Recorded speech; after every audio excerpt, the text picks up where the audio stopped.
Баршаңызға қайырлы күн достар, менің каналыма қош келдіңіздер.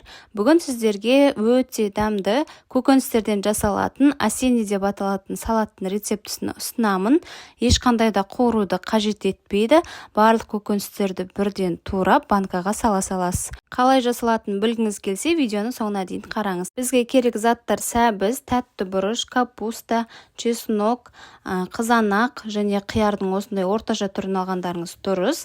Сарымсақ және де лавр жапырағы мен осында түйіршіктелген қара бұрыш қажет болады. Сонымен қатар біз уксус қосамыз. Олай болса, кеттік салатымызды бастаймыз. Ең алдымен капустаны осылай жіңішкелеп, ұзынша қылып турап аламыз. Кейін қиярымызды алып, дөңгелектеп турап шығамыз.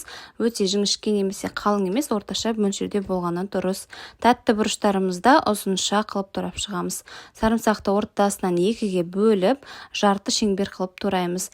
Қызанақты ортасынан екіге бөліп, керексіз жерін алып тастап, осылай орташа мөлшерде тураған дұрыс.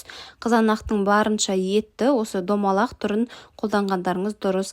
Сәбізді кореяның үккішінен өткізіп, осылай ұзынша қылып өткізіп алғандарыңыз дұрыс. Енді үлкенде шұңғыл ыдысқа капустаны, қиярды, қызанақты, тәтті бұрышты және үккіштен өткізілген сәбізді, сарымсақты барлығын саламыз. Үстіне 2 ас қасық тұз толтырып және де 3 ас қасық қант саламыз. 100-150 мл сұйық май құямыз және де 1 бас чеснокты осылай теркадан өткізіп саламыз. Қалауыңызға қарай лавр жапырағын, укроп және қара бұрышты қоссаңыз болады. Менің ыдысым кішкентай болғандықтан үлкен ыдысқа аударып, осылай қолымызбен жақсылап араластырып, бөлме температурасында 2 сағатқа қалдырамыз. Бөлме температурасы болған кезде ыстық жер болмауы керек, сәл салқындау жерге қойғандарыңыз дұрыс. 2 сағаттан кейін біздің салатымызға 2-2,5 ас қасық уксус қосамыз. Егер ол 70% болатын болса, ал 9% болатын болса, онда 5 ас қасық қосасыздар. Біздің салатымыздың осылай суы шығуы тиіс. Енді алдын ала дайындап алған стерилденген банкамызға салаттарымызды жақсылап саламыз. Осылай қасықпен нығыздап отыруды ұмытпаңыздар. Және де суын араластырып бірге салу қажет. Банкаларды чайникке немесе мантыварканың ыдысына су буында стерилдеп алдым. Барлық банкаларды осылай толтырып алғаннан кейін ыдысымызға астына орамал төсейміз және де салаттарымызды барлығын салып шығамыз. Салаттарды салып орналастырып алғаннан кейін банканың бойына дейін суық су құямыз және де оны отқа қоятын боламыз. Оттың асты өте қатты болуы тиіс. Банканың қақпағын қатты нығыздап жаппай, жай ғана жауып, қайнағанын күтеміз. Суымыз осылай қайнап бастаған уақыттан санап 40-50 минуттай қайнатамыз.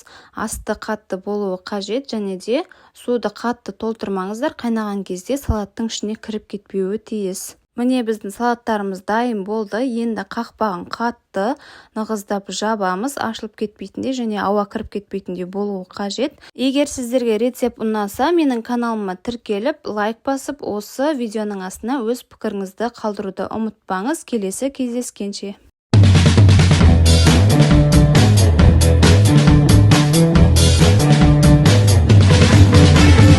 Баршаңызға қайырлы күн достар. Бүгін сіздерге баялдыдан өте дәмді икраның жасалу рецептісін ұсынамын.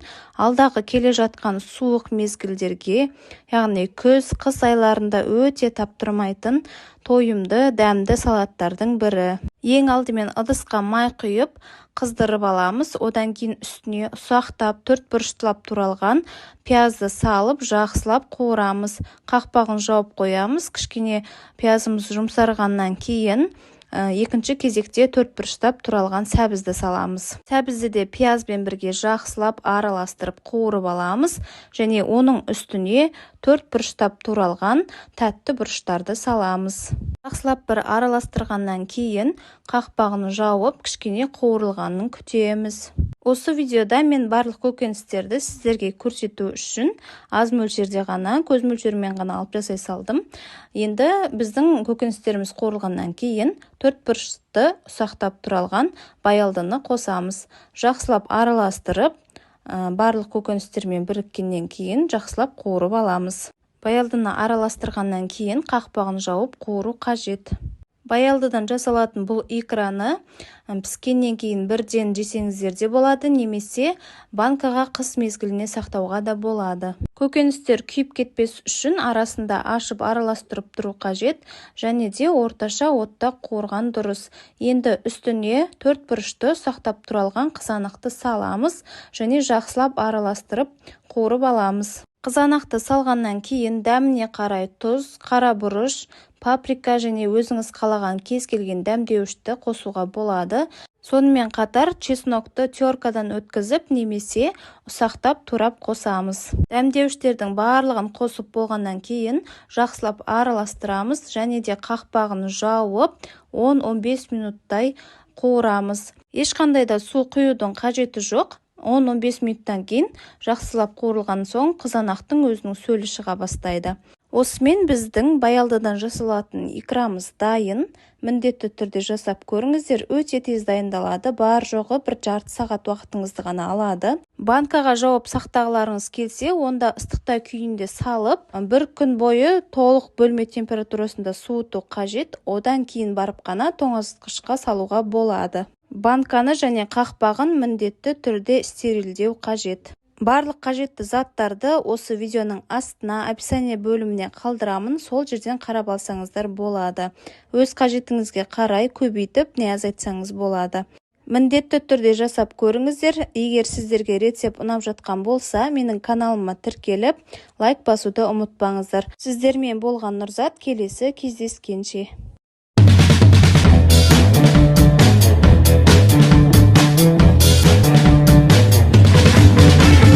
Баршаңызға қайырлы күн достар, менің каналыма қош келдіңіздер.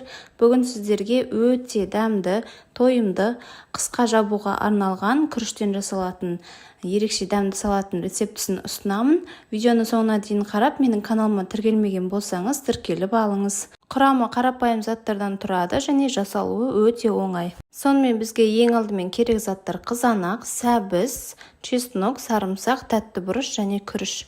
Күрішті салқын суға салып қоямыз. Және де сарымсағымызды ашып тазалап, осылай жарты шеңбер қылып жіңішкелеп турап шығамыз. Тәтті болгар бұрышында ұзынша қылып жіңішкелеп турап шығамыз.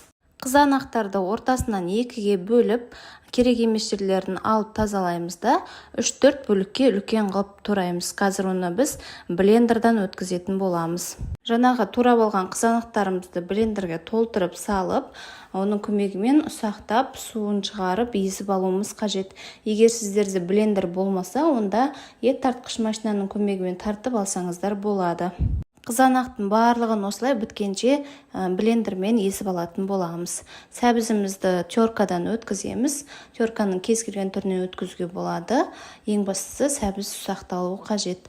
Және де біздің чесноктарымызды ұсақтап ең алдымен 2-3 бөлікке бөліп турап аламыз. Одан кейін турап алған соң барлығын пышақтың көмегімен осылай біркелкі қылып ұсақтап майдалап алуымыз қажет. Барлық заттарды алдын ала турап дайындап аламыз. Енді ыдысқа май құйып, қыздырып алғаннан кейін сарымсағымызды салып, жақсылап қуырамыз. 10 минуттай қуыру керек, қақпағын жауып қоясыздар. Сарымсақты 10 минуттан кейін бір араластырып жіберіп, үстіне күштен өткізілген жаңағы сәбізімізді саламыз. Сәбізді де араластырып, қақпағын жауып 10 минуттай тағы да қуырамыз. 10 минуттан кейін сәбізді тағы бір араластырып, үстіне тәтті бұрыштарды саламыз. Барлығы жақсы біркелкі болып араластырамыз және де қақпағын жауып 10 минуттай тағы да қуырамыз. Араластырып отыру міндетті, өйткені салаттарыңыз жабысып қалмауы керек. 10 минуттан кейін тәтті бұрыштарымызды бір араластырып, үстіне жаңағы блендермен езіп алған қызанақтарымызды құямыз. Жақсылап біркелкі масса болғанға дейін араластырып, қақпағын жауып 5 минуттай қайнатамыз. 5 минуттан кейін жаңағы чесноктарымызды, қара бұрыш, тұз салып, жақсылап араластырамыз. Жақсылап араластырып алғаннан кейін қақпағын жауып тағы да 10 минуттай қуырамыз. Ешқандай су құюдың қажеті жоқ, өйткені қуырған кезде қызанақтың суы шығатын болады. 10 минуттан кейін тағы да араластырып, дәмін көреміз. Егер жетіспей жатса, тағы да тұз қосамыз. Сонымен қатар 1 шай қасық қант қосамыз. Енді жаңағы жуып дайындап алған күрішімізді салып, жақсылап араластырамыз. Оттың астын баяулатып, 20-30 минуттай күрішіміз піскенше қайнататын боламыз. Мінекей біздің салатымыз пісіп дайын тұр. Енді осы ыстықтай күйінде стерилденген банкаға салып шығамыз. Банканы стерилдеуді қазір видеода көрсететін боламын. Ең алдымен қақпақтарды осылай ыстық суда 5 минут қайнатып аламыз. Және де мантоваркаға банкаларымызды қойып, су буында қайнататын боламыз. Ыстық күйінде банкаға салаттарымызды салып шығамыз. Немесе салатты осылай ыстық күйінде де бірден жей беруге болады. Дәмі өте күшті болып шығады. Міндетті түрде жасап көріңіздер, сіздерге ұнайды деген үміттемін. Менде осы мөлшермен 5 литр салаттай шықты. Осылай қасықпен кішкене нығыздап салғаннан кейін қақпағын міндетті түрде тығыздап жабу керек. Сол кезде салаттарыңыз ауа кіріп көгермейтін болады. Салаттарды жапқаннан кейін міндетті түрде бөлме температурасында 1 күн суыту қажет. Одан кейін барып тоңазытқышқа салып сақтасаңыздар болады. Рецепт ұнаса лайк басуды ұмытпаңыздар. Менің каналыма тіркеліп, міндетті түрде осы рецептпен жасап, комментарийге өз пікіріңізді қалдырыңыз. Сіздермен болған Нұрзат, келесі кездескенше.